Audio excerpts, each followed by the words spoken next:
ever catch yourself making really bad decisions and thinking, why am I like this? Yeah, me too. Like, I know I should save money, but then I'm buying something I don't even need. I know I should go to bed early, but suddenly it's 2 a.m. and I'm watching conspiracy theories about the moon landing. Turns out, it's not just a self-control problem. It's science. Our brains are actually wired to mess with us. And if we don't understand how, we'll keep falling for the same traps. So in the next few minutes, I'm going to break down exactly why we make bad decisions and what we can do to fix it. Let's get into it. Hello, I'm Anna Leo and welcome to my channel Unlocking Growth. Here we talk all about psychology, motivation, and inner growth. My brain is lazy, and so is yours. Here's something crazy I learned from Thinking Fast and Slow by Daniel Kahneman. Our brains have two thinking systems. System 1 is fast, automatic, and emotional. It's a part of your brain that makes snap judgments, like when you instantly recognize a friend's face or slam the brakes when a squirrel runs in front of your car. System 2 is slow, logical, and thoughtful. It's the part of your brain that does math, plans your future, and resists temptation. Here's the problem. Our brains are lazy. Thinking takes energy. So most of the time, our brain defaults to System 1. It means instead of carefully thinking things through, we make decisions based on gut feelings, habits, and mental shortcuts. And that's where things start to go wrong. My brain doesn't want to weigh the long-term consequences. It just wants the easiest, fastest reward. And because of that, we fall into mental traps that make us believe we're making good choices when we're actually sabotaging ourselves. The 3 mental traps that wreck our decisions. I used to think bad decisions came from a lack of willpower. But then I discovered that our brains have built-in cognitive biases. Basically, mental glitches that mess us up. Here are 3 of the worst ones. Loss aversion.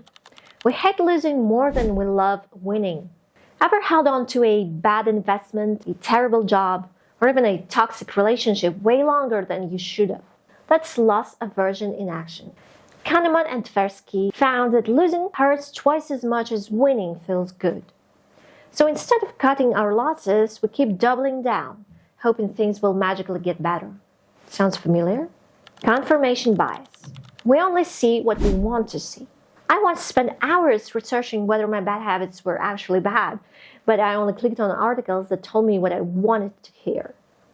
That's confirmation bias. We actively seek out information that confirms what we already believe. That's why people with strong opinions rarely change their minds, no matter how much evidence you show them. And the worst part? Social media supercharges these effects because the algorithm keeps feeding us more of what we already think. Present bias. We sacrifice our future for instant gratification. I know I should eat healthy, exercise, and save money, but guess what? The chocolate cake, Netflix binge, and online shopping feel way better right now. That's present bias. Our tendency to prioritize immediate rewards over long-term benefits. Our brains literally discount the value of future rewards, which is why we procrastinate, overspend, and struggle to build good habits. But here's the good news. Once you understand these mental traps, you can start fighting back. The tiny hack that changed everything. I used to think that I needed more discipline, more willpower, more self-control. Turns out I just needed better systems. In the book Nudge, Richard Thaler and Cass Sunstein talks about how tiny default changes can drastically improve our decisions. Here's what I started doing. To stop impulse spending, I deleted my credit card from online stores. Now every time I want to buy something, I have to get up and find my wallet. That tiny extra step, it stops me from making dumb purchases. To eat healthier, I put fruits at the eye level in my fridge and hid the junk food. Now I reach for the good stuff first. To save money, I set up automatic transfers into my savings account, so I don't even have to think about it. And guess what? It worked. The 10-10-10 rule, my favorite decision-making trick, from Susie Welch. Every time I have to make a decision, I ask myself, how will I feel about this in 10 minutes? How will I feel about this in 10 months? How will I feel about this in 10 years? That simple mindset shift makes it way easier to see the bigger picture. The craziest thing I realized, I'm not just bad at decision.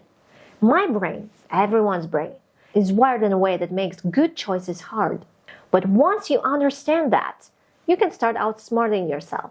Don't rely on willpower. Set up systems that make good decisions easier. And when in doubt, use the 10-10-10 rule. It's not about being perfect. It's about setting yourself up for success. If this helped, hit like, subscribe, and let me know in the comments. What's the worst decision you've ever made?